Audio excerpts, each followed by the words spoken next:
ایک بار رسول اللہ صلی اللہ علیہ وسلم لوگوں میں بیٹھے ہوئے ان سے باتیں کر رہے تھے۔ اتنے میں ایک دیہاتی آپ کے پاس آیا اور پوچھنے لگا کہ قیامت کب آئے گی؟ آپ صلی اللہ علیہ وسلم اپنی گفتگو میں مصروف رہے۔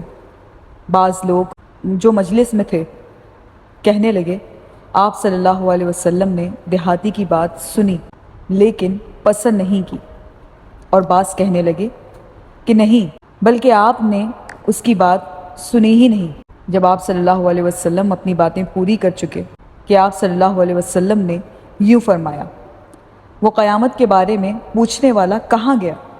اس دیہاتی نے کہا، حضور صلی اللہ علیہ وسلم، میں موجود ہوں۔